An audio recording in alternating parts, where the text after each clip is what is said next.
Imagen porque es el desconocimiento de este tema. A mí se me hace francamente, doctor Londoño, muy preocupante, porque ese es el tema que explica prácticamente todo lo que han vivido la mayoría de países del mundo durante las últimas 2 décadas y Colombia específicamente, incluyendo su proceso de paz, donde ya hay elementos del globalismo evidentes, si uno lee el acuerdo. La imagen que quería poner es la del hielo de García Márquez, ¿no? En uno de sus tantos sentidos, llegó el hielo y nadie sabía qué era esa cosa. Nadie sabía qué era esa cosa del hielo, sabía que dolía si uno dejaba la mano encima, etcétera, y toda una parte en que Aureliano pone la mano encima y se quema, pero también siendo un placer especial. En este caso es solo la quemazón, porque América Latina está totalmente desconectada de los engranajes que están definiendo el futuro del planeta, de la misma manera que lo han definido los grandes sismos políticos del siglo XX, como la Primera Guerra, la Segunda Guerra, el fin de la Guerra Fría. Después de cada uno de estos sismos políticos hay unas décadas de estabilidad geopolítica. En el momento en que hay el sismo se crea un nuevo orden, por eso hablan tanto de este nuevo orden mundial. Los nuevos órdenes mundiales han existido después de todas las guerras, después de todos los sismos. El último gran cambio fue en la caída del muro de Berlín. Han pasado en este momento 30 años y estamos en medio de un nuevo cambio tan grande como los anteriores. Por eso es tan preocupante que no se sepa cuál es el marco y el contexto dentro del cual vivimos, ¿no es cierto? Y este nuevo orden del cual tanto hablan tiene una diferencia con los del pasado, es que por un lado tiene el factor tecnológico, que no tiene precedente, su velocidad de cambio, etcétera, que ha obviamente creado un mundo más globalizado, y por otro lado han cambiado los poderes globales. Hoy en día es cada vez más y más evidente, y después lo ilustraré. El hecho es que el globalismo, sí, para definirlo, y primero que todo hacerle una diferencia muy clara con la globalización. La globalización es un proceso espontáneo que es producto básicamente del crecimiento poblacional, y también de esos avances tecnológicos, y es imparable, no la podemos parar. Eso es, como digo, es espontáneo, y seguiremos en un mundo que cada vez se globaliza más por el propio factor tecnológico, entre otros. El globalismo es una ideología política, ¿cierto? Que, como le digo, cuando yo hago mis presentaciones, doctor Londoño, muestro que está en todas las carátulas de las grandes revistas, The Economist, Times, Newsweek, ¿no? Pero también en los grandes textos y literatura extensa sobre el globalismo. ¿Qué es el globalismo? El globalismo es el mundo visto como uno solo, aduciendo que los problemas globales como el cambio climático, como los virus, las pandemias, como los derechos humanos son problemas de carácter global y por ende requieren de decisiones globales.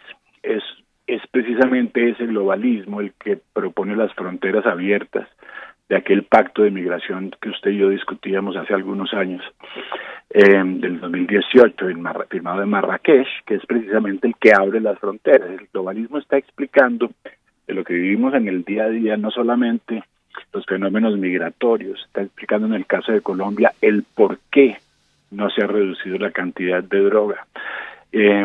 Explica, por ejemplo, que el señor de la calle, en medio del proceso de paz que discutía la lógica de un conflicto de 50 años que nació durante la Guerra Fría, y de pronto sale con el hecho de que seamos mujeres o hombres al nacer. Y esos mismos indicadores de granos del globalismo, y son varios en nuestro acuerdo de paz, en todo lo que ha pasado desde el gobierno de Juan Manuel Santos en Colombia y hasta la fecha. Sí, esos granos básicamente lo que hacen es exacerbar cada uno de nuestras problemáticas, y, como digo, explican gran parte de lo que está ocurriendo. Uno se preguntaría, bueno, pero ese orden mundial, ¿por qué no se dirime, se decide, por qué no se discute en el seno de las organizaciones multilaterales como la ONU o como la OEA, en este caso sobre todo la ONU cuando se trata de global y las organizaciones regionales respectivas? Pues lo que pasa es que eso también ha cambiado, porque el multilateralismo, de alguna manera, que es relativamente joven, ¿cierto? Si hablamos sobre todo de la ONU, que reemplaza a la Sociedad de Naciones, ese multilateralismo fue relativamente efectivo, aunque pro-occidental, durante el siglo pasado, pero después de ese sismo de la caída del muro de Berlín ha cambiado muchísimo, como ha cambiado el contexto internacional también, ¿cierto? Ya no estamos con las mismas potencias, ahora está la China, hay multipolaridad, está la tecnología, etcétera, etcétera. Entonces, estas instituciones multilaterales en un momento dado empezaron a cambiar. ¿Y por qué cambiaron? Por uno de los factores más importantes, que yo creo que es esencial, es decir, es fundamental entenderlo. La estructura de poder mundial ya no consiste solo de gobiernos, ¿cierto?, los cuales se encontraban en la ONU, en la Asamblea General. No solamente de gobiernos, sino también de corporaciones multinacionales con un poder sin precedente en la historia de la humanidad, ¿cierto? Hay una concentración de poder, sobre todo en las corporaciones multinacionales que tienen hoy el capital, no sé, de varios países del mundo, básicamente. Cuando uno une las cifras de 4 compañías de Big Tech como Google, Alphabet, Amazon, etcétera, y puede llegar a 4.7 trillones, el doble del PIB del Brasil. Con la diferencia que las corporaciones multinacionales ahora actúan a través de ONGs, ¿no? Sí, y estas ONGs penetran las instituciones multilaterales, ¿no? Sí. Y vemos cómo en el caso, por ejemplo, de la OMS, su segundo financiador es el Bill and Melinda Gates Foundation, que es básicamente un puente de las corporaciones multinacionales para penetrar ese espacio, ese vacío que dejaba la falta de gobernanza y de gobernabilidad de las instituciones multilaterales que venían surgiendo en el siglo XXI. Ahora, donde el poder de estas personas estas personas hablo además porque estamos hablando sobre todo de las grandes compañías, y se habla de 2 enormes compañías, está confirmado, y eso es simplemente verificarlo, 2 enormes compañías que inclusive reúnen todas las demás que conocemos, las Apple, los Google, etcétera, todo lo que vemos de los Amazon, etcétera, que son los fondos BlackRock, que está invirtiendo en Colombia en este momento, y el fondo Vanguard, que entre otras, pero son las 2 primeras, básicamente los primeros accionistas, y no exagero, de absolutamente todo lo que consumimos y lo que vivimos día tras día, desde las minas de minerales, hasta el petróleo, hasta los productos de consumo, hasta los medios de comunicación. Un control enorme, con una capilaridad enorme, porque ni los Estados Unidos, cuando fue potencia, tenía la capilaridad que tiene Google al estar en el teléfono celular de cada uno de nosotros. Y tienen ese poder, obviamente, de la comunicación en la era de la información. ¿Dónde se refleja este cambio de poder que hay, en el cual las instituciones multilaterales han sido secuestradas por el sector corporativo privado? Hay otros ejemplos, no solo es de la OMS, todo lo que es las Cortes de Derechos Humanos, todo lo que es Naciones Unidas contra las Drogas. Ahí hay otras ONGs del mismo tamaño o mayores, como el Open Society Foundation de George Soros, la cual, no sé si usted sabe, doctor Londoño, está involucrada con nuestro movimiento, nuestro sistema de observación electoral, pero ese es otro tema. ¿Dónde se encuentran? ¿Cómo ha cambiado durante todos estos años? ¿Sí? Ahora veamos ese hielo y decir, bueno, esta cosa que veamos si quema o no quema. Ha cambiado, primero que todo, el núcleo de poder por la naturaleza misma de los actores, como las corporaciones multinacionales, se ha trasladado de facto a Davos en Suiza, a lo que se llama el World Economic Forum, el Foro Económico Mundial. En el Foro Económico Mundial se encuentran todos los jefes de Estado del mundo, ¿cierto? Inclusive el de la China, ¿no es cierto? No es un foro solamente de Occidente, mundial, como Xi Jinping, que fue el invitado a una reunión a principios del 2021 con todos los, en esa época Angela Merkel, Emmanuel Macron, en esa época estaba también en el caso de, pues habían invitado a Bolsonaro, no había podido ir, hay una de ciertos, a pesar de aparentar ser relativamente abierto, pues tiene cierta exclusividad. Ahora, el World Economic Forum ha establecido un plan y un programa, tanto hablan de esa Agenda 2030. La Agenda 2030 es el producto de 15 años de planificación. La primera fue la Agenda del Milenio, que acabó en el 2015. Ahora, del 2015 al 2030, pues hay otra agenda, y el 2030 habrá seguramente una al 2045. ¿Qué es lo que difiere aquí? Primero que todo, ese cambio de poder hace que esa agenda no sea solamente pública, no sea solamente de las Naciones Unidas.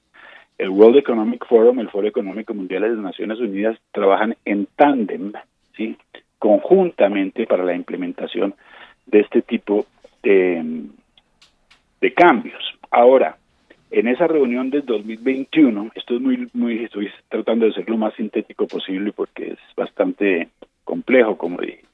En esa reunión del 2021 se discutió, y eso está, lo más increíble de esto es que absolutamente toda la información que estoy mencionando es pública, está pasando, pero nosotros, el excesivo parroquialismo de nuestra región creen que el mundo todavía sigue más o menos plantado en el siglo XX.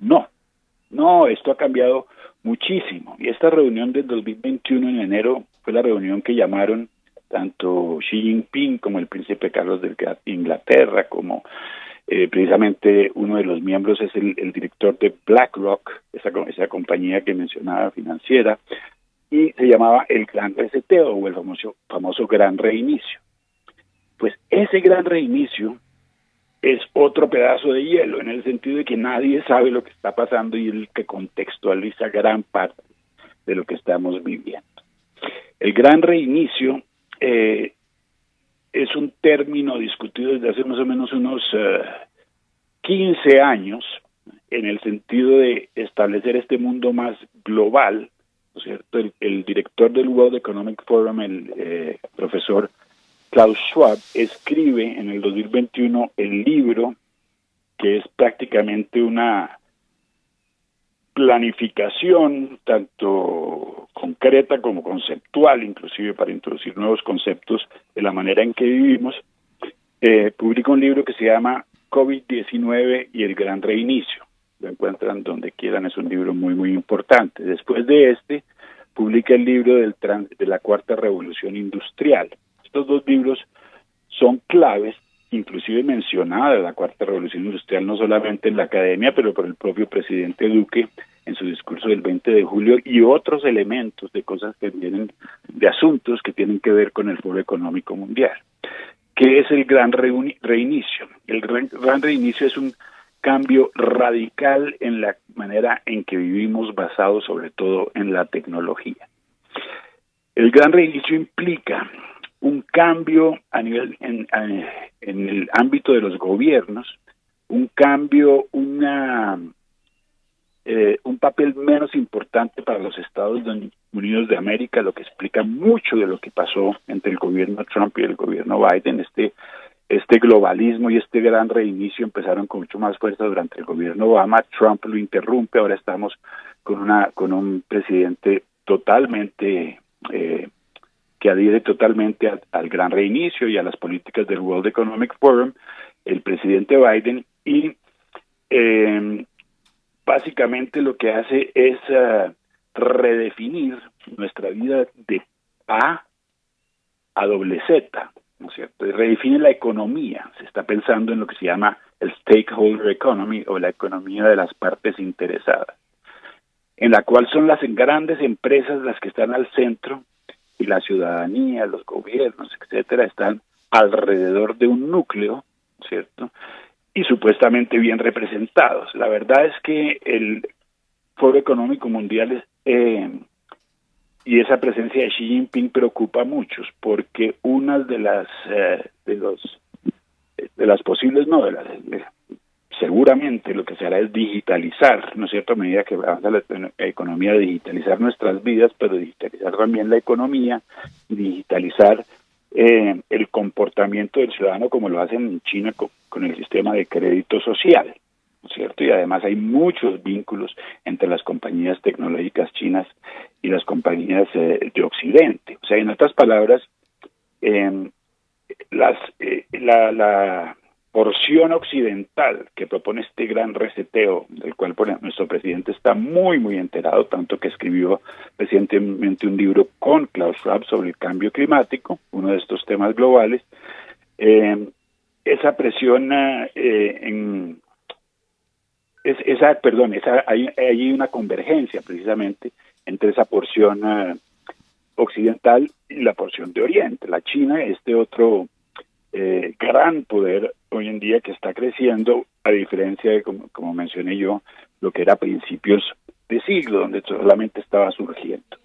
Ahora, en este mismo contexto sale lo que habíamos discutido, como le mencioné, doctor Londoño, el Pacto Global de Migración, el Pacto de Escazú, todos proyectos que implican una gobernanza supranacional e inclusive lo que hemos vivido en términos de la pandemia. Independientemente de que uno esté pro o contra las vacunas, yo no me voy a meter en este tipo de consideraciones, pero sí teniendo en cuenta de que hay un fenómeno mediático que, como mencioné, le pertenece a este gran establishment, pues no vemos todos los lados de la moneda, en muchos sentidos, en todo el ámbito de la información que recibimos, pero en algunos ámbitos que nos conciernen más, como la salud y también en la economía política, pues los medios juegan un papel muy, muy importante, el papel tal vez más importante, yo decía que es el caballo que va adelante, básicamente abriendo camino para crear opinión de una manera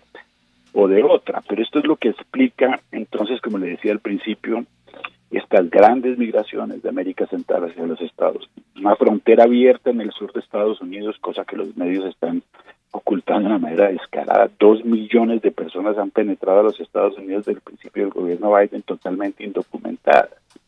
Están siendo transportadas a varios estados de los Estados Unidos, porque Estados Unidos, y ahí permíteme tratar de cerrar aquí el monólogo, la ministra de Ambiente de Dinamarca publica hace unos años lo que se llama las 8 predicciones del World Economic Forum, ¿no? Todo eso fue discutido también en Davos, en Suiza, en la última reunión del foro. Esta ministra menciona una serie de objetivos, para algunos algo utópicos, para otros muy realizables, en el sentido que, como mencioné, Estados Unidos no sería ya el que dirigiría la parada, cambiaríamos la manera como convivimos, inclusive, y ahí entran todos estos conceptos de género, por eso mencioné lo del proceso de paz y lo que había mencionado el señor de la calle, las cartillas que hubo de las ministras hace algún tiempo, eso era también durante el tiempo, todo cubierto por este acuerdo que parece cubrir absolutamente todo lo que pasa políticamente en Colombia, o justificarlo todo, y básicamente lo que vemos es un avance, ¿sí? Un avance bastante grande de este fenómeno. Ahora, como digo yo, doctor Londoño, en este momento, no sé si la gente sabe, bueno, aparte de lo de la frontera sur de los Estados Unidos, hay una enorme manifestación, y cuando digo enorme es sin precedente en la historia de Canadá, en todo caso, y de Estados Unidos, por lo visto viene de camioneros en Canadá quejándose por el régimen establecido por el gobierno canadiense. 3 países que sorprenden enormemente: Australia, Nueva Zelanda y Canadá, tal vez los países más abiertos en el pasado, pero los que han adoptado una serie de medidas que, para la opinión de muchos, exceden sus entitlements o sus responsabilidades, básicamente. Entonces vemos problemas, y se están creando muchísimos problemas a pesar de una desinformación enorme. Hay también grandísimas manifestaciones desde hace meses, eso no lo vemos nunca en los medios principales, porque simplemente la decisión editorial está tomada, lo que se publica y no se publica, pero enormes, ¿no es cierto?, en Francia, en Italia, en Dinamarca, Mejor dicho, podría ser una lista de países de cómo se ha reaccionado a una serie de mandatos que, como digo yo, independientemente de que del factor salud, sí han tenido una incidencia muy, muy grande sobre las libertades personales. Es que en cuestión, no se omite el hecho de que esa discusión se pueda dar en términos de cuán lejos o cuán cerca o cuánto hay que hacer en relación a temas como el de la pandemia y el COVID, pero sin duda alguna hay también un enorme juego, o está en juego, ¿sí? Nada más y nada menos que nuestras libertades personales, que son las que han creado esta enorme división, porque nos dividen y nos dividen y nos dividen, y han creado inclusive enemistades a nivel familiar, con amistades cercanas, porque ahora ya tenemos otro tema sobre el cual dividirnos. El hecho es que la información está ahí, está disponible.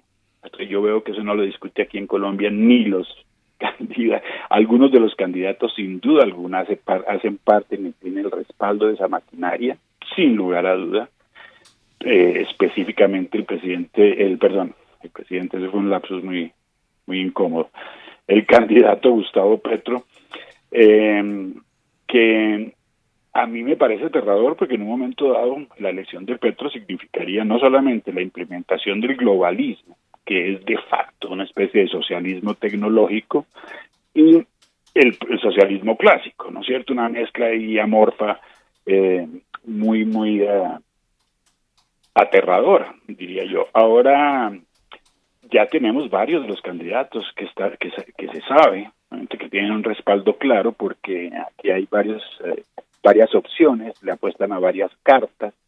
Parece el escogido haber sido Gustavo Petro, pero hay otros también, y los que no hacen parte de esa maquinaria o que no han sido seleccionados no están enterados de absolutamente nada, como el pedazo de hielo. Entonces les dicen globalismo y dicen que es esa cosa.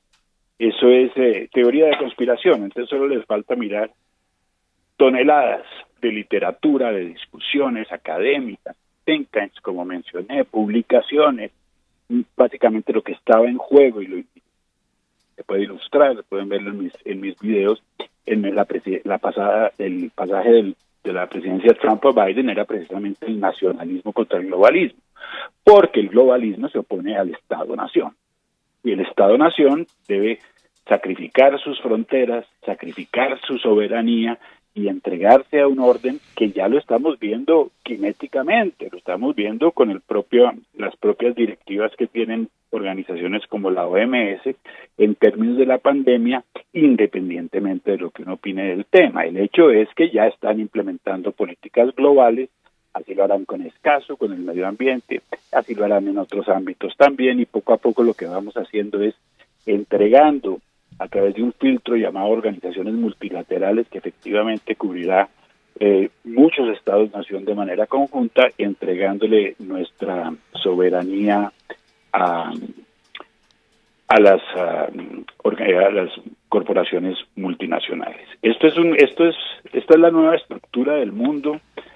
Estos son los nuevos planes que existen, los planes de cambio siempre han existido, la estructura de poder ha cambiado, ya no son los mismos los que deciden, solo los gobiernos como antes. Mucho de lo que vemos todos los días en nuestras vidas es producto de estos grandes cambios estructurales políticos a nivel global.